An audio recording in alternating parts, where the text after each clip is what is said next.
Hello बच्चों, how are you. Hope सभी बच्चे आप लोग अच्छे होंगे और पढ़ाई सबकी अच्छी चल रही होगी। बेटा, in the previous video we discuss about a formula was that dn upon dt equal to b minus d into n, and b equal to means birth rate and d equal to means death rate, and n is the form of population. n is the population size था ना n, ठीक है। ये formula हमने पिछले video में पढ़ा था और हम ये जानते हैं कि जो dn अपॉन dt है, मतलब जो हमारी पॉपुलेशन साइज़ है वो टाइम के साथ साथ बढ़ती है, and the r in the equation is called the intrinsic rate of the natural increases. Natural increases r क्या कहलाता है? Natural increases. R in this equation is called the intrinsic rate of the natural increases. Okay, ये formula हम लोग पिछले previous video में पढ़ चुके हैं। जिसने प्रीवियस वीडियो नहीं देखा है वो प्रीवियस वीडियो देखेगा, तभी उसको आगे का समझ में आएगा, ठीक है। क्या होता है, कभी कभी कुछ लार्ज नंबर और कुछ स्मॉल साइज ऑफ स्प्रिंग्स होते हैं जो प्रोड्यूस हो जाते हैं बहुत ज़्यादा नंबर में। अब हमको क्या पढ़ना है? अब हमको पढ़ना है कि जो हमारी पॉपुलेशन ग्रोथ फॉर्म हो रही है, वो उनका एक कर्व बनाया गया। उनको समझाने के लिए एक फॉर्म दी गई है, एक कर्व दिए गए हैं। उन कर्व को हम कैसे पढ़ते हैं? These growth form exhibit characteristic pattern of the growth with the time. These growth form exhibit characteristic pattern of the growth with the time. There are the two basic population growth. There is the two basic population growth. इनको आप यहाँ diagram में देखो, आपको ये दिखाई दे रहा होगा। एक ग्रोथ फॉर्म ये क्या दिखा रहे हैं? ऐसे करके, है ना। एक ग्रोथ फॉर्म क्या दिखा रहे हैं? ये ऐसे। किस शेप में आपको दिख रहा है? मैक्सिमम जे शेप दिखाई दे रही है ना, है ना। जे शेप दिखाई दे रही है। फिर उसके बाद आपको एक दूसरा फॉर्म दिखाई दे रहा है। दूसरा फॉर्म दिखाई दे रहा है ये क्या है? ये एस फॉर्म है, ठीक है। समझ आ रहा है? पॉपुलेशन ग्रोथ फॉर्म को कैरेक्टरिस्टिक ग्रोथ और टाइम के साथ, ये है टाइम, ये है आपका ग्रोथ डेंसिटी, कैसे आपके टाइम के अनुसार आपकी ग्रोथ बढ़ रही है।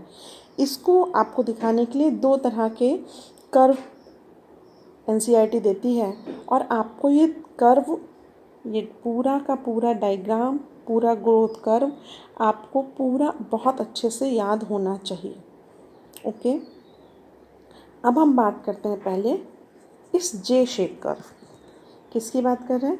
सबसे पहले हम बात करते हैं अपने जे शेप कर्व की। In J shaped population growth form, the population grows exponentially due to the plenty of the food and the space. ये जो जे शेप है ये क्या दिखा रही है? देखो, समझो।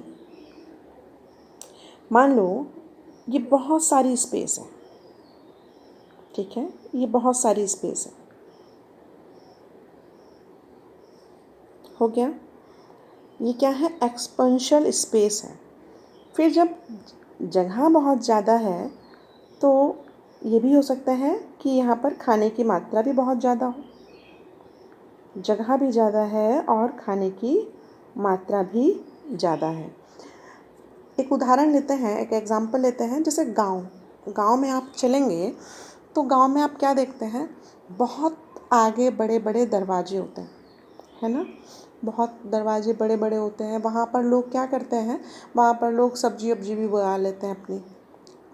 लौकी है, भिंडी है, मतलब आगे पीछे उन लोगों के घर के पास बहुत ज़्यादा स्पेस होता है। गांव में खुला एरिया होता है, यानी जब वो खुला एरिया है तो उस खुले एरिया में वो लोग अपने खाने का भी इंतज़ाम कर ले रहे हैं।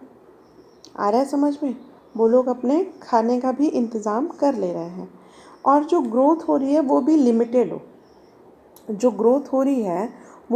लिमिटेड है। मान लीजिए किसी के घर में 2 ही बच्चे हैं, मतलब 2 ही बच्चे हैं, तो 2 बच्चों को ईज़िली फूड मिलेगा, कपड़ा मिलेगा, हर चीज़ की सुविधाएं उनकी पूरी होंगी। समझ आ रहा है? हर चीज़ की उनकी सुविधाएं पूरी होंगी। और जैसे 2 की बजाय 4 बच्चे होने लगे, 2 की जगह 4 बच्चे हो जाएं, 6 बच्चे हो जाएं, तो क्या होगा, उनकी जो सुविधाएं हैं वो निश्चित ही क्या होंगी, कम होने लगेंगी। आ रहा है समझ में ना? जहाँ 2 बच्चे हैं वहाँ तो उनको भरपूर मात्रा में हर चीज़ की ज़रूरत मिल रही है, यहाँ भरपूर मात्रा में ज़रूरत मिल रही है। लेकिन जैसे ही उनकी संख्या बढ़ती है, क्या होगा, वो चीज़ें कम होना शुरू हो जाएंगी, यानी चेंज हो जाएगा पॉपुलेशन साइज़ की वजह से फूड और स्पेस दोनों ही चेंजिंग में आ जाएंगे। तो यहाँ पर तो खूब ज़्यादा मिल रहा था, ज़्यादा मिलते मिलते आपको क्या मिलने लगेगा, कम मिलने लगेगा। ज़्यादा मिलते मिलते आपको क्या मिलने लगा, आपको कम मिलने लगा। यहाँ ज़्यादा मिल रहा था खूब, और फिर उसके बाद धीरे धीरे जैसे ही पॉपुलेशन बढ़ती जा रही है वैसे ही आपकी वो चीज़ें घटती जा रही हैं। ठीक है?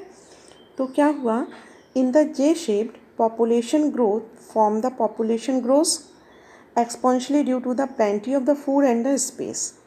Okay, when a population attain its peak, जैसी population अपनी peak लेगी, population में भी abruptly crash, उन चीज़ों को क्रैश करना शुरू करेगी ना, चीज़ों को लेना शुरू कर देगी। एग्जाम्पल क्या है, many insect population show explosive increasing in the number of the rainy season. जो पॉपुलेशन है इंसेक्ट्स की वो कब बढ़ती है बताओ, रेनी सीजन में ही तो बढ़ती है। And their disappearance at the end of the season, और ये गायब भी कब हो जाते हैं, जब वो सीज़न ख़त्म होने वाला होता है। तो जो ग्रोथ हुई वो इमिडिएटली खूब तेज़ी से हुई, और इमिडिएटली जैसे जैसे ज़रूरतें कम होती गई, जैसे चीज़ें सुविधाएं कम होती गई, वो चीज़ें ख़त्म होती चली गई।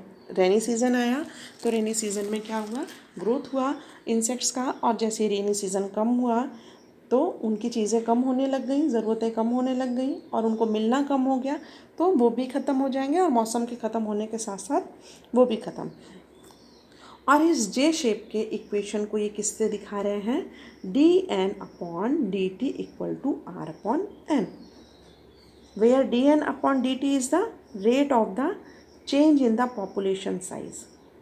समय के साथ पॉपुलेशन साइज बढ़ रहा है ना, पॉपुलेशन साइज बढ़ रहा है तो क्या हो रहा है, rn, ये चीज़ें उनके, r क्या है, r is the biotic potential and n is the population size. आपसे नीट की परीक्षा होगी, बोर्ड की परीक्षा होगी, ये डायग्राम आपको दिखाया जाता है, जे शेप दे दिया जाता है और जे शेप को पूछा जाता है what is the formula of the J shape है। और कैरिंग कैपेसिटी क्या होगी इनकी, कैरिंग कैपेसिटी क्रैश हो जाएगी।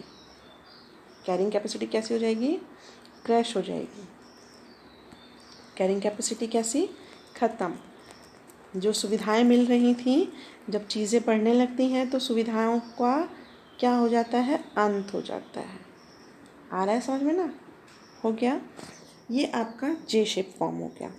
अब आ जाते हैं हम दूसरा फॉर्म हमारा क्या है, एस फॉर्म। दूसरा फॉर्म क्या है, एस फॉर्म है, ये है हमारा एस फॉर्म।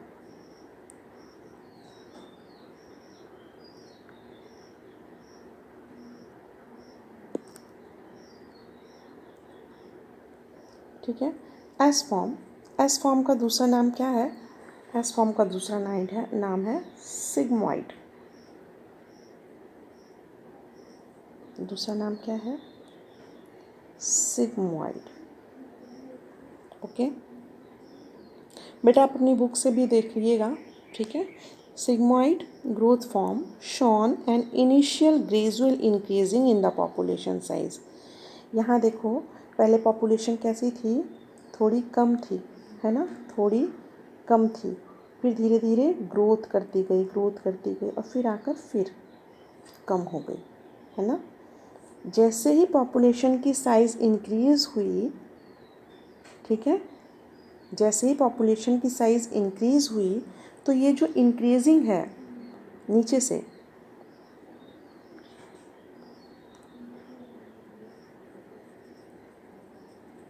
ये जो नीचे से आपकी स्टार्ट हो रही है फेज़, इसको हम बोलते हैं लैग फेज़। क्या बोलेंगे, लैग फेज़। लैग फेज़ में क्या होता है, it is the increasing representation, it is the increasing repetition और फॉलोड बाय द, किसके बाद आकर ख़त्म होती है, लॉग फेज़ पर। कहाँ आके ख़त्म होगी, लॉग फेज़ पर। आ रहा है समझ में। जब sigmoid growth form shown their initial gradual increasing in the population size and the initial increasing represent with the lag phase and the followed by the log phase, ठीक है। showing down the growth rate show the deceleration phase। इसमें क्या हो रहा है, इसमें जैसे जैसे ही आपकी सुविधाएं घटती जा रही हैं वैसे वैसे चीज़ें भी ख़त्म होती जा रही हैं।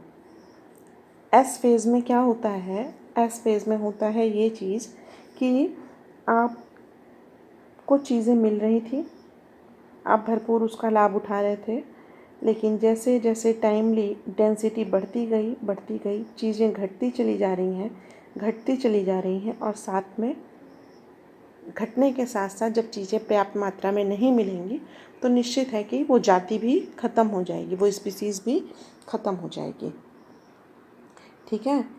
अब ये है एस शेप और एस शेप में आप फार्मूला देख लीजिए। एस शेप का फार्मूला क्या है, एस शेप का फार्मूला है dn/dt equal to Rn, n bracket में क्या है, k minus n upon k। k क्या है, k कैरिंग कैपेसिटी है, k क्या है, k कैरिंग कैपेसिटी है, okay.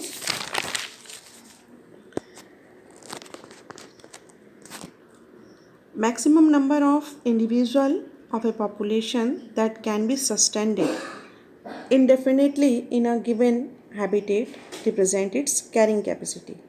Maximum number of individual क्या है पॉपुलेशन में, ये जैसे जैसे हैबिटेट में रहते हैं वैसे वैसे इनकी कैरिंग कैपेसिटी बढ़ती है, लेकिन जैसे पॉपुलेशन बढ़ने लगता है कैरिंग कैपेसिटी हमारी एनवायरनमेंट की, हमारी नेचर की घटना शुरू हो जाती है। तब इस n और k का क्या होगा, when the growth rate of the population is 0 and n upon k में बी 1। जब n माइनस के हो जाएगा, n अपॉन के हो जाएगा तो ये क्या हो जाएगा, 1, ओके, क्या हो जाएगा, 1। It is about your growth curves. It is about your growth curves. Logistic growth में no population of any species in the nature has its disposal unlimited resources of the permit exponential growth। Population जो nature में मौजूद है अपने unlimited resources में जब वो रहती है तो कौन सी ग्रोथ होती है, एक्सपोनेंशियल ग्रोथ होती है। जब पॉपुलेशन, जो स्पीसीज़ की पॉपुलेशन बनी हुई है अपने नेचर में जब अनलिमिटेड रिसोर्सेज के साथ रहती है तो उसको हम क्या बोलते हैं, एक्सपोनेंशियल ग्रोथ बोलते हैं। This leads to competition between the individual for limited resources. जब लिमिटेड रिसोर्सेज हो जाएंगी, जब चीज़ें कम हो जाएंगी तो क्या हो जाता है, तब कंपटीशन शुरू हो जाता है, ठीक। Eventually the fittest individual will be survive and reproduce. अब जो फिट हुए उस एनवायरनमेंट में वही रिप्रोड्यूस करेंगे और वही सर्वाइव करेंगे। The government of many countries have also release that fact on introduced various restaurants with a view to limit human population growth. बहुत से कंट्री, चाइना वगैरह हैं, इन सब ने, अब हमारा इंडिया भी है, कि उन सब ने हमारी रिसोर्सेज कम ना हो इसीलिए क्या किया है, पॉपुलेशन ग्रोथ ना हो, इनके लिए कानून बना दिए हैं, इनके लिए कानून बना दिए हैं कि पॉपुलेशन ग्रोथ ना हो ताकि हमारे रिसोर्सेज कम ना होने पाए। In nature a given habitat has enough resources to support a maximum possible number. जितने नंबर पॉसिबल हो, मतलब जितनी पॉपुलेशन हो सके उतने में ही ह्यूमन को रिसोर्सेज मिल जाए। जितनी पॉपुलेशन है नेचुरल रिसोर्सेज उतने ही लोगों को मिल सकें। A given habitat has enough resources to support a maximum possible number beyond which no further growth is possible. जब जनसंख्या नहीं बढ़ेगी, अधिक मात्रा में नहीं बढ़ेगी, तो आपको रिसोर्सेज पूरी तरह से मिलेंगे। लेकिन अगर आपकी पॉपुलेशन बढ़ती चली जाएगी तो निश्चित है उन रिसोर्सेज का बंटवारा होगा और आपको पूरी तरह से वो रिसोर्सेज नहीं मिलेंगे। This limit as the nature's carrying capacity, ये जो नेचर की कैरिंग कैपेसिटी है, जो आपने एक निश्चित कर दिया कि एक घर में 2 ही लोग रहेंगे, 4 लोग नहीं रहेंगे, 5 लोग नहीं रहेंगे, तो ये क्या कहलाएगा? ये कैरिंग कैपेसिटी है। इसको किससे डिनोट करते हैं? के से। ठीक है, किससे डिनोट करेंगे? के से। Population growth in a habitat with the limited resources show initially in a lag phase. वही चीज़ अभी हमने जो अपने कर्व में देखा था कि जो ऐसे स्टार्ट हो रहा था, population growing in a habitat with the limited resources, ये आपका क्वेश्चन है, what is the lag phase. जब पॉपुलेशन की हैबिटेट एक लिमिटेड रिसोर्स में ग्रो करे, एक लिमिटेड रिसोर्स में ग्रो करे, मतलब 2 ही रोटी है और दोनों को मिल बांट करके खानी है। Limited resources, limited people. Okay, this is the lag phase, followed by the phase of the acclication and the declication, and finally and is symptomatic when the population density reaching the carrying capacity. अब क्या, अब ये 2 ही रोटी हैं और जब ये 2 रोटी को खाने वालों की संख्या बढ़कर के 4 हो रही है, जब ये 4 हो रही है तो निश्चित है कि आप उन रोटियों को 4 टुकड़ों में बांटेंगे। ठीक है, और वो रोटी जो आपको एक मिलने वाली थी उसके 4 टुकड़े हो चुके हैं, तो वो संख्या कैसी हो गई? कम हो गई, है ना, उसकी रेंज क्या हो गई? कम हो गई। And the plot of N in the relation to time, तो जो रिलेशन के समय में पॉपुलेशन का जो कर्व बनेगा, वो कर्व क्या बनेगा? वो कर्व सिग्मॉइड कर्व बन जाएगा। क्या कर्व बन जाएगा? सिग्मॉइड कर्व बन जाएगा। This is the lag phase, मतलब 2 रोटी 2 लोग। This is the log phase, रोटियां भी बढ़ गई और लोग भी बढ़ गए, तो सुविधाएं क्या हो गई? कम हो गई। This type of the population growth is called Verhulst Pearl logistic growth. Very important, very important. Verhulst Pearl logistic growth क्या है? सिग्मॉइड ग्रोथ को ये बोलते हैं। ठीक है, इसकी इक्वेशन ये रही, dn upon dt equal to r N bracket k minus N upon k, where is the n? Population density at the time of t। r क्या है? Intrinsic rate of the natural increases. फिर k क्या है? Carrying capacity. Carrying capacity क्या है? k है। ठीक है, since resources for growth for most animal population are finite and become limiting sooner or later, the logistic growth model is considered more realistic one. अब government census data, the population figure for India for the last 100 year, plot them and the check with the growth pattern is evident. हमारी जब India की ये बनाई गई growth form, तो वो S shape में हम लोग आ चुके हैं। अब हम लोग किस में आ चुके हैं? एस शेप में। ठीक है, ये ग्रोथ फॉर्म है, ये आपके मॉडल्स हैं। 1 बार 2 बार पढ़िएगा, 2 बार 3 बार अपनी बुक से समझिएगा, तभी आपको समझ भी आएगा और अच्छे से समझ भी आ जाना चाहिए, क्योंकि ये बहुत ही इम्पॉर्टेंट है एग्जामिनेशन के नज़रिए से। In the next video, we will discuss about the population interaction. Okay, thank you for watching this video.